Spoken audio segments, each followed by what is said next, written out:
எல்லாருக்கும் வணக்கம். இந்த நாளில் கூட வேதத்திலிருந்து ஒரு வசனத்தை தியானிக்கலாம்.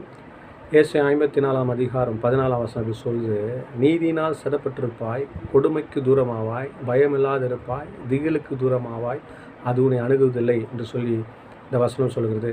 பாருங்க, வசனம் சொல்லலாம், நீதியில் சிறைப்பட்டிருந்தால் பயமோ கொடுமை எதுவும் உன்னை அணுகாது அப்படின்னு சொல்லி பார்ப்போம். நீதினா எந்த நீதியில் நாம் சிறைப்பட்டிருக்க வேண்டும்?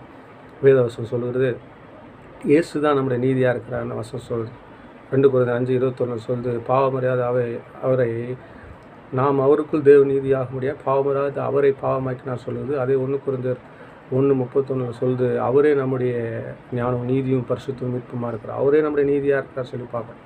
இயேசு சிலுவையில் இந்த பூமியில் வாழ்ந்து அவர் நீதியுள்ள வாழ்க்கை வாழ்ந்து ஒரு பாவம் செய்ய நீதியாக வாழ்ந்தார். அந்த நீதியுள்ள வாழ்க்கையை இயேசு சிலுவை ரத்த சிந்தி மரித்து விசுவாசிக்கும் போது நம்முடைய பாவத்தை அவர் மீது ஏற்றுக்கொண்டு அவருடைய நீதியை தேவன் நமக்கு கொடுத்து நம்ம நீதிமானாக்கிறார்.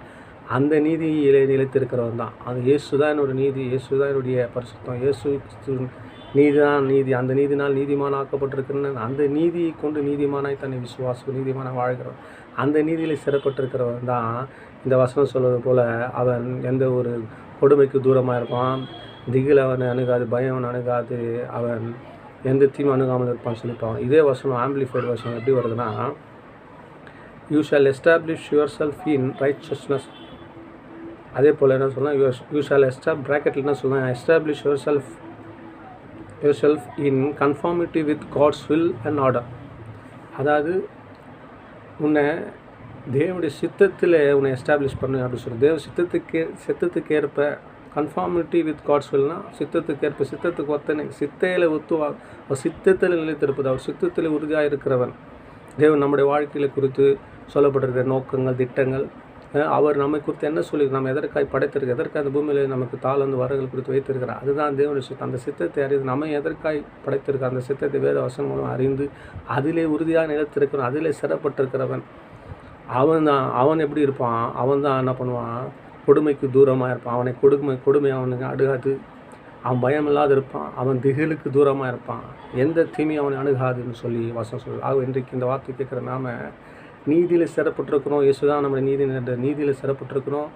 இன்னொரு வசனம் ஆம்பிளிஃபைடில் சொல்ல போல் கன்ஃபார்மிட்டி வித் காட்ஸ் வில், தேவனுடைய சித்தத்துக்கு ஏற்ப நம்முடைய வாழ்க்கை இருக்கணும். அவருடைய திட்டத்துக்கு இணங்கி நம்முடைய வாழ்க்கை, அவருடைய சித்தத்துக்கு இணங்கி.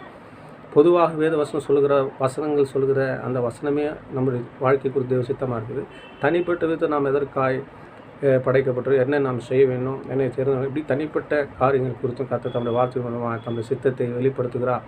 இப்போ அந்த சித்தத்திலேயே நிலைத்திருக்கிறவன் இந்த வசனம் சொல்வது போல் கொடுமைக்கு தூரமாக இருப்பான், பயமில்லாத இருப்பான், திகிலுக்கு தூரமாவான். இந்த எந்த தீமையும் அவனை அணுகாமல் அவன் சுகமாய் தைரியமாய் தேவனுடைய சித்தத்தை இந்த பூலோகத்தில் நிறைவேற்றுவனாக இருப்பான்னு சொல்லி இந்த வசனத்தில் இந்த வார்த்தை கேட்குறீங்க. இந்த வார்த்தையில் இருக்கிற சத்தியங்களை விசுவாசிங்க. கர்த்தர் தாமே இந்த வார்த்தை முடிவுகளை ஆஸ்வதிப்பாராக. ஆமென்.